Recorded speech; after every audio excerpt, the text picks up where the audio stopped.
Bismillahirrahmanirrahim. So the first topic that we start the fourth chapter with is inertia. Okay. Now in last class we saw that if there is no force, then what will happen? The initial velocity and final velocity will be same. That means there is no change of velocity. No change of velocity.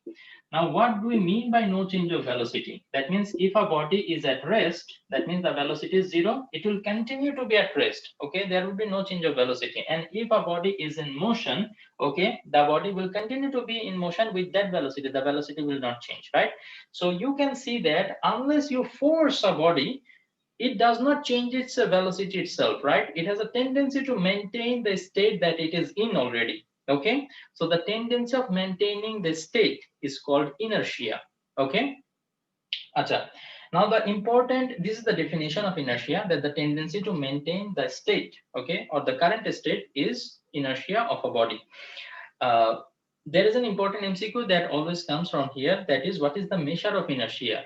The measure of inertia is mass. Okay, always remember, the body with higher mass has higher inertia. You have to apply higher amount of force to change the state of that body. Okay, acha. Then next we have, contact force. For example, pulling and pushing, you have to get into contact with those. And non-contact force, those are maybe magnetic force. Okay, magnet, when they come closer to each other, they attract or repel each other without coming into contact. Or force of gravitation, gravity, these are example of non-contact force. Then we have momentum, the easiest definition in the history of physics, যেটা আমি সবসময় বলি, but স্টুডেন্টরা তারপরে কেন জানি ভুলে যায়। সেদিন এইচএসসির একটা স্টুডেন্টকে জিজ্ঞেস করলাম হোয়াট ইজ মোমেন্টাম, ও বলতে পারতেছে না। দেন আমি বললাম যে এটা ফিজিক্সের ইতিহাসে সবচেয়ে ইজি ডেফিনিশন, তখন এবার মনে পড়তো, ও আচ্ছা, ওই যে ওইটা মাস ইনটু ভেলোসিটি, ওইটা দেখো এইভাবে মনে রাখছে যে এটা ওই ডেফিনিশন, কিন্তু যখন আমি মোমেন্টাম জিজ্ঞেস করছি তখন বলতে পারে না। So please remember, momentum is the product of mass and velocity. Okay, and that brings us to the Newton's second law. Already we discussed about Newton's first law, that if you do not apply any force, the state of that object will not change. Okay, Acha, the second law says that the rate of change of momentum is directly proportional to the applied force. Okay, now this derivation is very important, that is why I'm showing you what I said. The force is directly proportional, or the rate of change of momentum. The final momentum is nv, the initial momentum is mu. So what is it? Mv minus nu is the change of momentum. I said the rate of change of momentum with respect to time. So this is the rate of change of momentum with respect to time is directly proportional to the applied force. Okay, now from here what I can write, F is equal to, I have to introduce a constant, that is k, and if I take m common, then it will become v minus u by t. Now this v minus u by t is actually acceleration, so k into m into a. Okay, now what we see, that if I take the mass 1 kg, okay, and create an acceleration of 1 meter per second square. Okay, if you have a mass of 1 kg and you want to create an acceleration of 1 meter per second square, you have to apply some force, right? What is the amount of that force? Practically it has been seen that the force that you have to apply is 1 Newton. Okay, so if all of them are 1, the value of k also becomes 1. So if I plug back the value of k, then it becomes F equal to ma. Okay, very important equation, F is equal to ma. Okay, even physics ও দেখো মাদেরকে কত সম্মান দেওয়া হয়েছে, F is equal to ma, কোথাও বাবা নাই। আচ্ছা, then we have Newton's third law, that is action force is equal and opposite to the reaction force. Okay, every action has an equal and opposite reaction. So F1 will be equal to F2, but minus, because they're in the opposite direction. That means when two body collides, let us say this body applied a force F1 on this one, so this one will give back a force of F2 on this one. So F1 and F2 will be equal to each other, and but they're in the opposite direction, so it will be negative. Okay, acha. Before I discuss further about this third law, one very important concept that I want to clear today. Okay, that is, sometimes we see that F equal to ma, this equation is written as summation of F is equal to ma, summation of F. sum of F, that means summation of all the forces that is being applied on a body, right? So let us say a body is okay going in this direction on this surface. So as it is moving in that direction, definitely a force is being applied on it, right? Okay, now as it is moving on a surface, definitely there will be some friction force, and the friction force always acts in the opposite direction of the motion. The body is going in that direction, friction will be in the opposite direction, because friction wants to resist the motion, so it is always in the opposite direction. Now on this body we can see that two forces are acting, right? So when you are putting it summation of force, you have to take the summation of all the forces. Okay, one force is F, that is acting or causing the body to move forward, and another F is friction. Okay, now many of you might get confused, sir, friction is in the opposite direction, why isn't it minus over here? আমি যেটা বলি কি জানো, এখানে একটা common concept এটা রাখো তোমরা, যে মানে সামেশন অফ ফোর্স মানে সবগুলা ফোর্স তোমরা অ্যাড করবা। এখন এই ফোর্সগুলোর মধ্যেই কোনোটা পজিটিভ হবে, কোনোটা নেগেটিভ হবে। যেমন এইদিকে যে ফোর্সটা অ্যাপ্লাই হচ্ছে সেটাকে যদি তুমি পজিটিভ ধরো, ধরো তুমি 50 নিউটন ফোর্স দিচ্ছ, এটা 50 নিউটন ফোর্স, এবং তুমি এইটাকে পজিটিভ ডাইরেকশন ধরছো দেখে এটা +50। এখন ফ্রিকশন ফোর্স কোশ্চেনে বলা আছে the frictional force is 6 Newton, frictional force is 6 Newton. তুমি এখন F ইজ ইকুয়াল টু ধরার সময় ধরতে হবে F ইকুয়াল টু -6 নিউটন। কেন? কারণ এই যে ফ্রিকশনাল ফোর্স এটা অপোজিট ডাইরেকশনে। তো এখানে যখন এবার আমরা ভ্যালুটা বসাবো, তখন আমরা 50 নিউটনের জন্য 50 তে বসাবো, ফর্মুলার যে প্লাস সেটা প্লাসই থাক, F এর ভ্যালু যেটা সেটা বসানোর সময় আমরা -6 নিউটন বসাই এখানে। ঠিক আছে, আমি মনে করি এভাবে যদি তোমরা করো তাইলে তোমাদের জন্য ইজি। ঠিক আছে, তোমরা যখন ওই যে গিভেন দিয়ে লিস্ট আপ করো না, যে কোনো একটা ম্যাথমেটিক্যাল প্রবলেম সলভ করার সময় আমরা গিভেন দিয়ে লিস্ট আপ করি, তো তখন F এটা লেখার সময় লিখে ফেলো 50 নিউটন, আর ফ্রিকশনাল ফোর্স এটা লেখার সময় এখানে লিখে ফেলো -6 নিউটন। কোশ্চেনের মধ্যে কিন্তু -6 নিউটন মাইনাসটা দেওয়া থাকবে না, মাইনাসটা তোমার নিজে থেকে দিতে হবে এখানে। কেন দিতে হবে? কারণ হচ্ছে এটা অপোজিট ডাইরেকশনে। এখন অনেকেই এটা করে, আবার কেউ কেউ আছে যারা বলে কি না কোশ্চেনে 6 নিউটন দেয়া আছে, আমি ফ্রিকশনাল ফোর্স 6 নিউটনই ধরবো।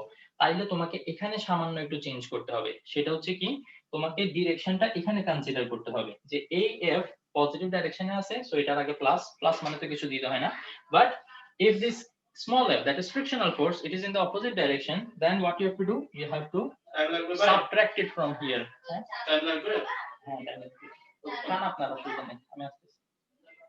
Okay, so understood, you have to do, তখন এবার আবার কি বসাবো দেখো, f এর ভ্যালু তখন এখানে 6 নিউটন বসাবা, আর এখানে মাঝখানে এটা হয়ে যাবে মাইনাস। সো দুইটার যে কোনো একটা করবা। এই যে দুইটা শিখাইতে গিয়ে একটা সমস্যা হয় কি জানো, স্টুডেন্টরা দুটোটাকে মিক্স করে ফেলে, লে ভাই আমি এখানেও মাইনাস দিব এখানেও মাইনাস দিব, মাইনাসে মাইনাসে এখন প্লাস হয়ে যাবে, তো এটা একটা সমস্যা না, রং হয়ে যাবে। তখন ওরা কি করে যে এখানেও মাইনাস দেয় এখানেও মাইনাস দেয়, তো মাইনাসে মাইনাসে প্লাস, তো 50 আর 6 দুটোটা মিলে 56 নিউটন হয়ে যায়। কিন্তু এটার উপর তো অ্যাকচুয়ালি 56 নিউটন ফোর্স কাজ করতেছে না, কাজ করতেছে 44 নিউটন। 50 নিউটন তুমি অ্যাপ্লাই করছিলা, যার মধ্যে থেকে 6 নিউটন ইউজ হচ্ছে ফ্রিকশনকে ওভারকাম করতে। তো 50 নিউটন থেকে 6 নিউটন ফ্রিকশনকে ব্যালেন্স করে, আর বাকি 44 নিউটনের জন্য বডিটা সামনের দিকে যাচ্ছে। তো এভাবে একটু চিন্তা করতে শিখবা, দুইটার মধ্যে যে কোনো একটা ফলো করবা, হয় F এর এখানে মাইনাস দিবা, তাইলে এখানে কি প্লাস দিতে হবে। ওকে, আর যদি তুমি ফ্রিকশনাল ফোর্সকে এখানে মাইনাস না দিতে চাও, তাহলে ফর্মুলার এখানে আমাদেরকে মাইনাস দিতে হবে। Please remember. কারো কোনো ডাউট থাকলে এখনই জিজ্ঞেস করো। নাই? না স্যার। ওকে গুড, দুইটার মধ্যে যে কোনো একটা ফলো করবা প্লিজ, দুটোটা লিখে ফেলিও না আবার। ওকে, নাও let us come to conservation law of momentum. Okay, derivation আমার আর দেখানোর দরকার আছে বলে মনে হয় না, তোমরা ক্লাস লেকচার রিভিশন দিলে সেখান থেকে পেয়ে যাবে। আমি সুন্দর মতো তোমাদেরকে নোট দিয়েছিলাম, আমি জাস্ট দেখাবো যে মানে ইকুয়েশনটা কিরকম। এখানে ঘটনা কি ঘটে, দুইটা বডি সেম দিকে যাচ্ছে, m1 and m2. Okay, this one velocity u1, this one is velocity having u2. So if u1 is greater than u2, this is a condition, always remember, if u1 is greater than u2 মানে পিছনেরটার velocity সামনেরটা থেকে বেশি, তাহলে পিছনেরটা দৌড়ায় আসে এসে সামনেরটাকে একটা সময় ধরে ফেলবে। So that time a collision will occur, and this one will apply a force of F1 on this one, and this one will give back a reaction force, that is F2. Now as there is some force is in some forces are in action, so definitely there will be change of velocity. We know that whenever there is force, there is change of velocity. So if there is change of velocity, m1 will move now with v1, and m2 will now move with v2 velocity. Okay, so for such situation, we know that the conservation law of momentum says m1 u1 plus m2 u2. That is initial momentum. See, initial momentum of this one plus initial momentum of this one. So total initial momentum will be equal to final momentum of this one, m1 v1, plus final momentum of this one, that is m2 v2. So total initial momentum is equal to total final momentum. Okay. Now, if they say that the body got combined after collision, that means after collision they are not separate anymore. Okay, they both got attached to each other and then moving together. So that time we will not get separate velocity for these two body, like v1 and v2 we considered a little bit ago.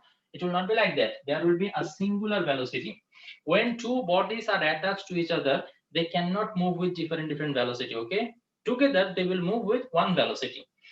For example, I can tell you one creative that I saw, that a truck was moving and suddenly the driver lost control and it hit a car that was at the side of the road, and after the collision together they moved. এরকম হয় তাই না, যে মানে কার একটা truck একটা কারকে বাড়ি মারার পর স্লাইড করে একটু সামনের দিকে চলে যায়, so both of them move together, so both of them move with same velocity, right? So that will be called combined velocity. So whenever they will ask you to calculate the combined velocity, you cannot use this equation anymore. Okay, the equation will become something like this: m1 u1 plus m2 u2 will be equal to m1 plus m2 into v. What actually happened here? v1 or v2 alada alada na, v they both are same. So from here if I take v common, it will become like this: m1 plus m2 into v. Okay, now one another creative that I saw, the students couldn't catch the trick in it. What was the trick? See, if it might happen that the bodies are not moving in the opposite direction, they are moving in the same the bodies are not moving in the same direction, they are moving in the opposite direction. That means this body is coming to this direction. This might happen, right? So while putting the value of u1 and u2, you have to be very careful. You have to be very careful. If you consider u1 to be positive, definitely the value of u2 has to be negative. Recently I have seen someone making this mistake, I forgot whom. Okay, anyway, so this is one exception that might occur in the question on this stem. Okay, so in the figure it will be clearly shown that both the bodies are moving in the opposite direction, but you consider both the velocities to be positive, which is not possible, right? So that time the answer that you will attain will be a wrong one. So please be careful. Did you understand what I tried to say here? Yes, sir. Anybody have any doubt? No. Okay, good. So this is what is conservation law of momentum. Acha. So sometimes they will ask you in D, prove with mathematical analysis or check with mathematical analysis whether the stem follows the conservation law of momentum or not. So whenever they will ask you to check whether the stem follows conservation law of momentum or not, what you have to do? You have to calculate the initial momentum, you have to calculate the final momentum separately, and check whether they are equal to each other or not. If they are equal to each other, you can say that okay, it follows the conservation law of momentum. If they are not equal to each other, then you can say that no, they are not following the conservation law of momentum. Okay. Acha. Then impulse of force. Okay, impulse of force, very important for MCQ and also for 2-mark question. Let us discuss about impulsive force first. Impulsive force. What is impulsive force? The force that is large in magnitude. Okay, large in magnitude. Okay, but it is applied for a very small amount of time. Like we can say it momentarily, just for a moment. Okay, like if I hit the ball with the bat, then the bat exerts a large amount of force on the ball, and that is why the ball flies to the boundary, right? Now the application of force, the time of application of force was very short amount of time, maybe 0.1 second. like that, right? The ball was in contact with the bat for very small amount of time. So this type of force which is applied for very small amount of time, but the magnitude is large, huge. Okay, that type of force are called impulsive force. For this type of force, we can calculate impulse of force. Impulse of that force.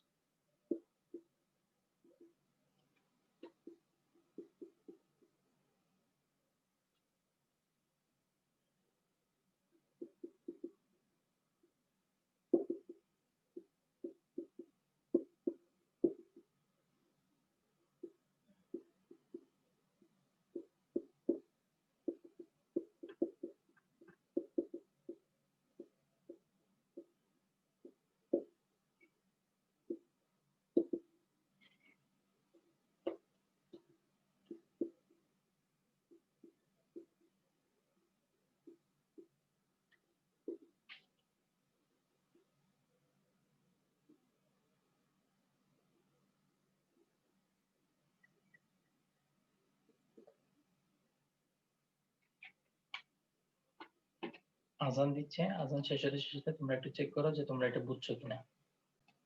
Okay, anybody has any doubt? Understood? Impulse of force is equal to change of momentum. Very important for MCQ. Very important.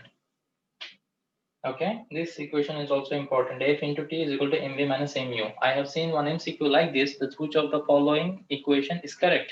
Okay, now the students are not familiar with this equation, so what they saw is none of the equation are correct. Okay, so they thought there is no correct answer, but to be honest, this is the correct answer. Okay, the PDF I provided you, you will find an MCQ like this over there. Okay, Acha. We already talked about the change of conservation of momentum, right? Conservation law of momentum. There is a special case of conservation law of momentum, which is for bullet and gun. One of the most common type of problem that we see to come in the board exam, bullet and gun. Okay, so for this case, always remember the initial momentum. Initial momentum, if we are applying the conservation law of momentum before and after firing, while we fire, there is a collision. Due to that collision, the bullet goes forward, right? So before that collision, the initial momentum, initial velocity for both of them is 0. So initial momentum is also 0 for both of them. Okay, so the summation of initial momentum is 0. Then we have a final momentum. Okay, final momentum may be m into v plus m into v. Okay, here capital M, capital V represents the mass and velocity of the gun, because gun is bigger, and a small m and a small v represents the mass and velocity of the bullet. Okay, so whenever you are applying conservation law of momentum for bullet and gun, you can directly just write this equation and apply your formula. Okay, now from here, mostly you are asked to calculate the backward velocity of the gun. From there, for that also we can develop a relationship here. Okay, why it is backward velocity? Because as the bullet is going in the forward direction, the gun has to come to the backward direction. Why it has to come backward? Why it also cannot go forward? Think about it in this way. We need the summation of the momentum, summation of the final momentum to be 0. We know that it has to happen, right? As the initial momentum is 0, the final momentum, the summation of final momentum, that has also be equal to 0. So if the bullet is getting a positive momentum, to balance that positive momentum, we need a negative momentum, and then adding them up will have to be equal to 0, right? So the amount of positive or forward momentum that is achieved by the bullet should be equal to the negative momentum, or I can say that the backward momentum achieved by the gun, right? Okay, that is why to balance the positive momentum, the gun comes backward. Okay, as a result, the momentum remains 0. Okay, Asha, so from here, you are asked to calculate the backward velocity. Okay, the value of v will come negative, because we always consider the direction of the velocity of bullet positive. If the bullet is going in forward direction and that is its positive direction, then gun comes backward, which will be negative direction. So v will be negative. What will be the equation for that? mv, if you change the side, it will be minus m into v, and this capital M will be divided over here. So this is another equation that you can also directly use to calculate the backward velocity of the gun. Okay, This equation is generally used in HSC level directly. Okay, for your level, what I prefer, if you have time, then write it, then come to this one. Okay, serially. But if there is an emergency situation, like the teacher is coming to take your paper and you have to solve this, so directly just write this equation, do the calculation, and write the answer. Okay. Acha. I think I have completed most of the portion. Okay. One type of creative that I have, that I see coming in the exam is this one, bullet and gun. Another one is bullet is entering into the wooden piece. Okay. Many times it is said that there is a tree. Okay, and a bullet enters. Okay, let us say this is a bullet. So the bullet is entering the tree.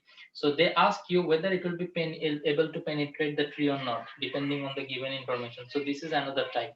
So these two type of problem, please solve with utmost sincereness and seriousness. Okay, I have provided you the PDF, so kindly go through it.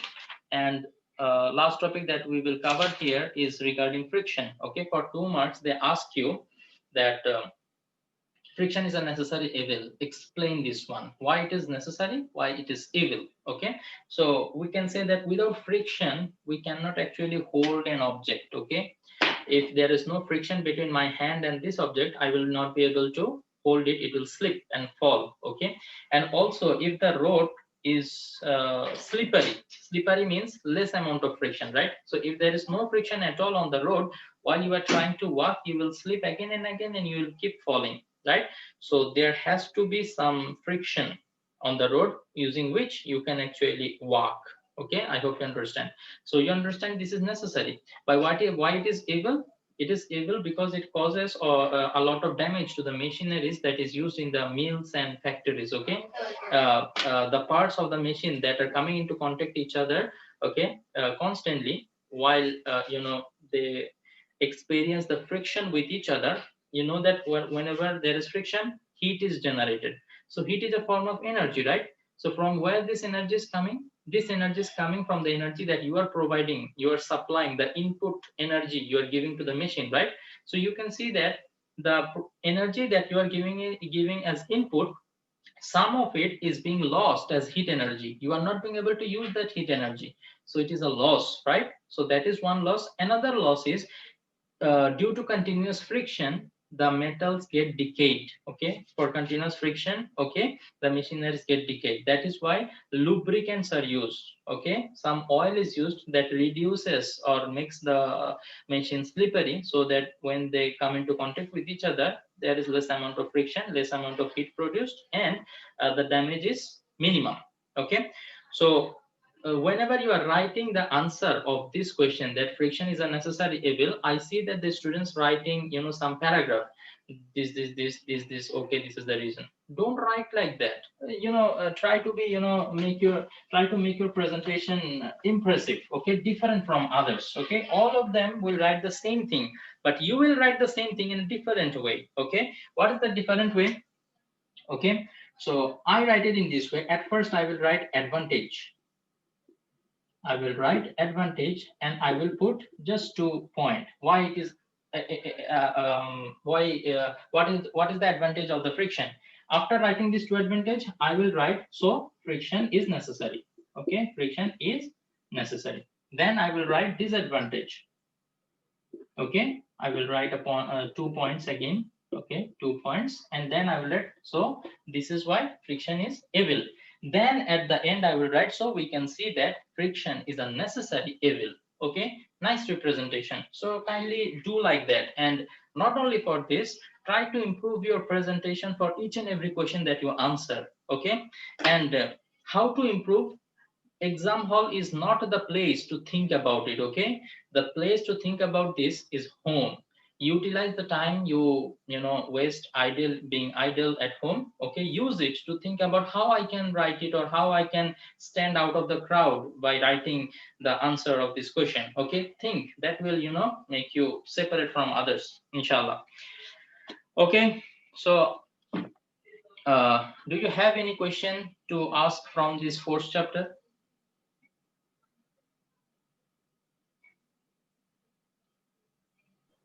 No, sir. Okay, I ran a bit faster, thinking that I will not be able to cover within this time period, but Alhamdulillah, Allah made us capable of achieving what we targeted. Okay, acha. Then let us finish the video here.